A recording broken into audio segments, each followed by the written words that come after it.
Okay, so we're going to be talking about the school age growth and development. Next slide. So I'm going to be talking about the physical growth. So school-age children are expected to grow and increase every year. So from 6 to 12 years of age, height is expected to increase 1 foot per year, and they're expected to gain 7 pounds a year. From the early school age, boys and girls, they're pretty similar in weight and height. However, in the later school age years, girls are expected to have a greater increase in height and weight compared to boys. During the pre-adolescence, there's going to be a difference in physical and physiologic growth. And this is also when secondary sexual characteristics come in. So that's the pubic hair, voice changes.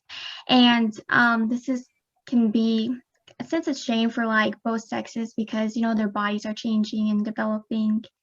And at the end of middle school age, there's the difference between boys and girls. They become more obvious. And it's really good to evaluate the emotional well-being of a boy or girl in this stage because their bodies are changing and this can be a source of emotional problems. For education, we want to educate both parents and children of the height and weight relationships that they're going to experience during their school age years and the changes in growth patterns so that they know any abnormalities or if they're like growing as expected. The maturation of organs remains consistent until the late school age, and the brain growth is complete by the time the child is about 10 years of age. As the respiratory system matures, fewer respiratory infections occur, and abdomen breathing disappears in school-age children. During this age, the blood pressure increases and the pulse rate decreases, and the heart is smaller in relation to the rest of the body than at any other developmental stage. At this time, all 20 primary teeth are lost and replaced by the 28 of 32 permanent teeth. And to calculate the bladder capacity, you would do the age plus 2 ounces. So if they were, say, 11 years old, their bladder capacity would be 13 ounces.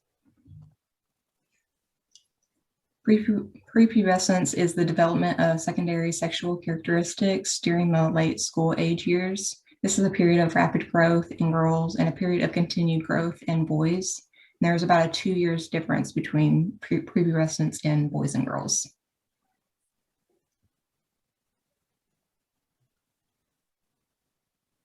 Okay, I'm going to talk about psychosocial development, and the first thing is Erickson's theory, and this stage is between 7 and 11 years old.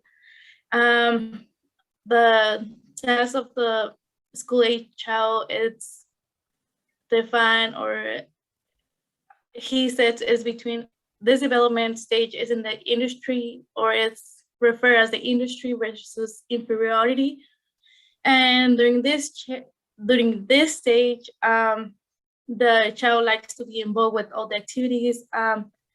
They gain interest during the how things work or are made, and they also are developing their sense of self-worth. So they need like a lot of encouragement and support from their family, so they can gain their self-worth. They also, when parents put their expectations too high, the child may develop a sense of, sorry, I can't see,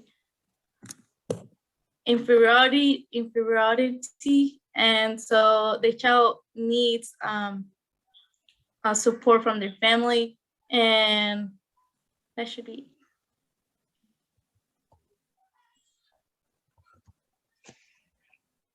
And this is explaining just.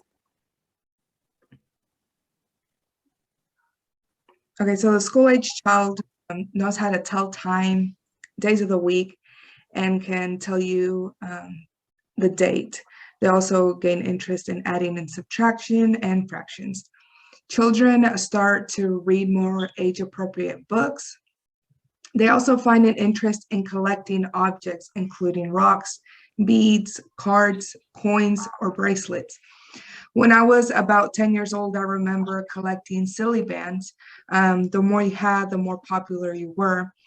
I also have a collection of quarters that I collected from each state back when I was, I think, around 12.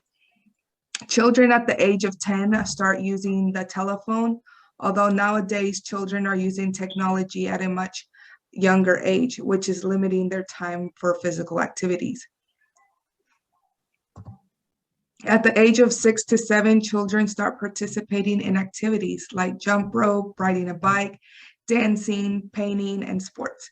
And they continue practicing skills in order to become better. As children age, strength and endurance increase, and coordination, balance, and rhythm improve.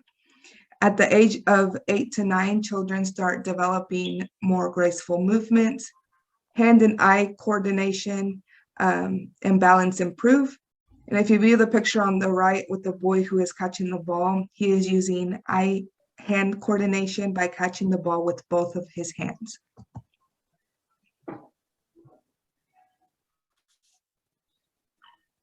Next slide. Okay, so on this one, sensory communication language are important. It's important to have an eye and hearing examination at an early age to assess for any abnormalities in vision and hearing. It's important for educational progression of school-age children and social progression. Since the smell is mature and can be treated in the school age by using scents that children at this age are familiar with. Also, this age language is important because skills accelerate and vocabulary expands. And as their vocabulary expands, they get to know about like understanding metaphors, and their reading efficiency improves as language skills too. Next slide.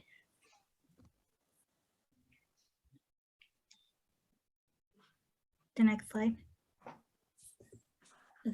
Okay, so in this one, social emotional development, a big one here is self-esteem, because it's impacted by feedback on their family, peers, and teachers and authority.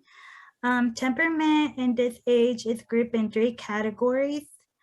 Body image and peer relationships are really important too, because children this age want to be accepted. In school age fears are things like pretending like monsters, the boogeyman, things that could happen to them in real life, and natural disaster. And a big one is a fear of getting afraid by others, like bullying and the death of a loved one.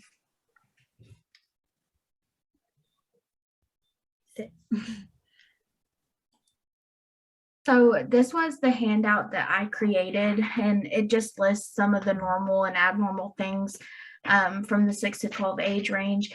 But the most important thing, I mean, you can read them, but 6 to 12 is such a widespread age range. So if some of these things are still happening when a child is 6, that's completely normal. Or if they're not happening yet when, you know, they're 11, you know, that's okay too.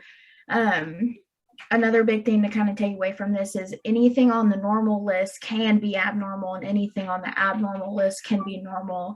So if you take like fear of realistic things on the normal list, you know, it's completely fine that they have the fear of a loved one dying or of a tornado. But if the fear of a loved one dying is to the point where they can't be left alone by mom or dad or whoever, you know, clearly that's something that is not normal. And then if you take abnormal things such as any kind of regression, you know, if a child is recently watching their parents go through a divorce, if they regress in any way, that is something that's typically normal for a child that's going through a big life change. So just keep in mind that it's a big age range, and there are some pretty distinct things that are normal and some that are not, but you can just kind of use your best judgment and know that if for that child or the child that you're taking care of, if that thing is abnormal or if it's normal. And here are some more references.